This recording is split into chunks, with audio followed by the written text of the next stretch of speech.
صباح الورد عليكم حبايب قلبي. تعالوا اقول لكم ازاي تعملوا مكرونه الحله الواحده او المبكبكه، سموها زي ما تحبوا. المهم ان هي اكله موفره جدا واقتصاديه جدا وحلوه جدا جدا جدا جدا. انا عايزاكم تتابعوا معايا الفيديو للاخر، وصدقوني لو اتبعتوا كل التفاصيل هتطلعوا عظمه، وانا متاكده انكم لو جربتوها هتعتمدوها في يوم في اسبوعكم من جمالها وسهولتها، ومش هتاخد معاكي اكتر من 5 دقايق في المطبخ. لو عجبكم الفيديو ما تنسوش، معاكم اختكم هالة، اشتراك القناة وتفعيل الجرس واللايك والشير، وتقولي لي في الكومنتات لما تجربوها وتوهموا كل اللي حواليكم بجمالها. يلا بينا نبتدي الطريقة بتاعتنا على طول. انا هنا معايا 3 بانيهات بالظبط. ايوه ما تستغربيش، هي 3 بانيه ايا كان الكميه اللي هتحطيها. والله لو هتعمليها من غير بانيه خالص هتطلع معاكي قمر برضو. مقطعاها زي مكعبات كده صغيره زي ما انتوا شايفين في الفيديو، مكعبات كده صغيره. ومعايا فلفلايه رومي واحده مقطعها بالطول وقسمها نصين. بعد ما قطعتها بالطول كده قسمتها نصين. طماطمايه واحده كبيره مبشوره، ممكن تقطعيها صغير زي ما تحبي او تعمليها في الكبه، بس انا بشرتها بالمبشره. ومعايا كيس مكرونه قلم، انا مش هستخدمه كله، هستخدم احنا عشان في 3 بس اللي هاكلوا هستخدم كيس الا ربع. وقرن فلفل ده اختياري. ومعايا 3 مرقه خضار، انت زي ما تحبي، مرقه دجاج مرقه خضار مش هيفرق، بس انا بفضل الخضار اصح احسن شويه يعني. لو في شوربه طبعا هتتخلي عن المرقه تماما. ومعايا ربع معلقه من السبع بهارات، ومعايا معلقه صغيره من البابريكا، وفلفل اسود انا ما كانش عندي مطحون فحطيت 5 حبات كده حلوين.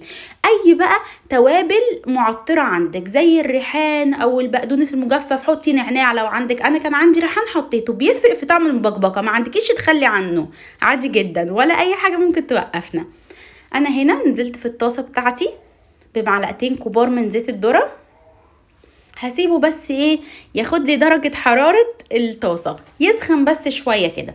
وهنزل على طول بمكعبات الدجاج. دول 3 بانيهات بس، انت ممكن تحطي 2 و3 صغيرين كمان. وهوريكي في الاخر هينطروا ازاي وهيعملوا معاكي احلى حلة مبكبكة ممكن تعمليها في حياتك، ومش هياخد منك اكتر من 5 دقايق.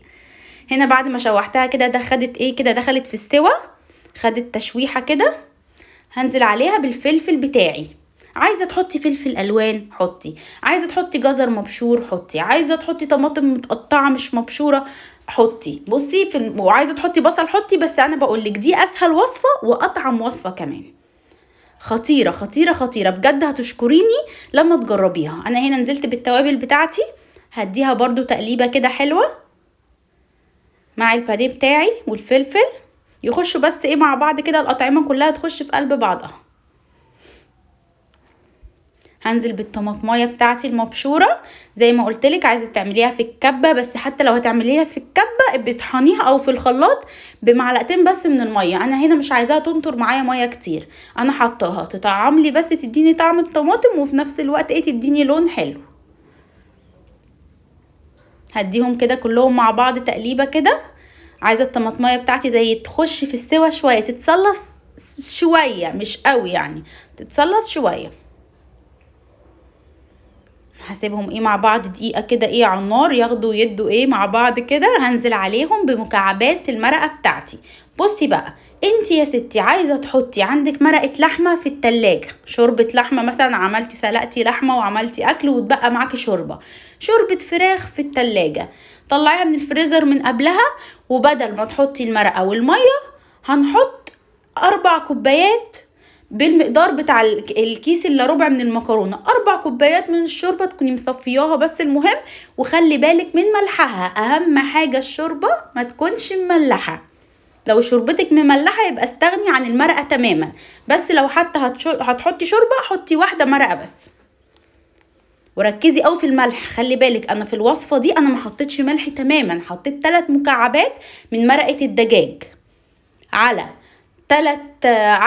كيس الا ربع من المكرونه القلم. مكرونتك زي ما تحبي، اي نوع مش هتفرق، المهم ما تكونش سايب، عشان السايب بيعجن مش حلو مش لطيف السايب. بس انت لو مجربه نوع سايب كويس ما بيعجنش منك استخدميه عادي. وانا هنا استخدمت مكرونه قلم، انت زي ما تحبي، ممكن تستخدمي سباكيتي، مكرونه صغيره اللي هي بتاعه الكشري، فوتوتشيني، اي نوع مكرونه زي ما تحبي.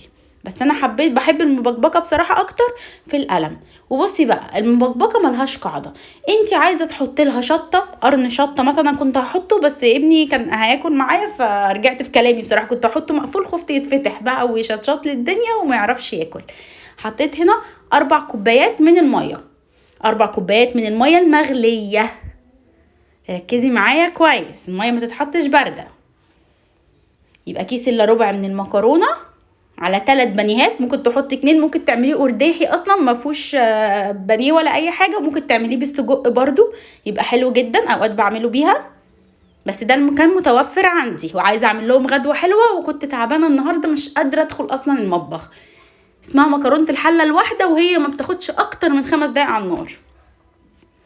انا بقى بحب بعمل حركه، بحب احط في الاخر كده معلقه من السمنه البلدي، دي اختياري، انت ممكن تستغني عنها وهتطلع معاكي قمر برضو،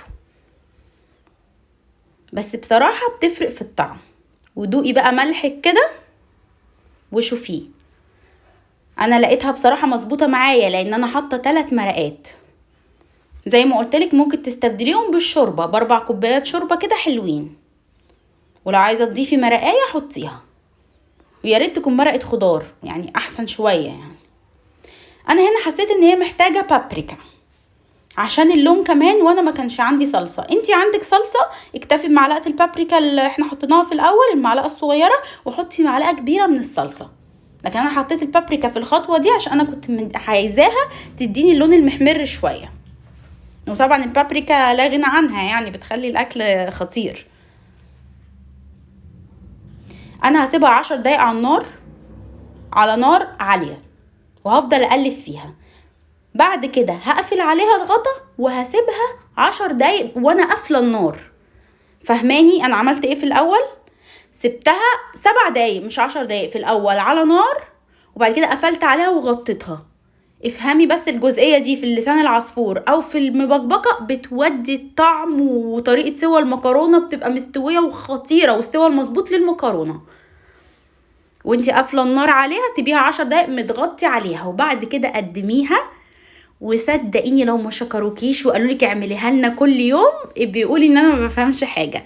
كانت معاكم اختكم هاله، هستنى رايكم في الكومنتات لما تجربوها، ويا رب اكون كنت خفيفه على قلوبكم حبايب قلبي. وما تنسوش الاشتراك وتفعيل الجرس واللايك والشير.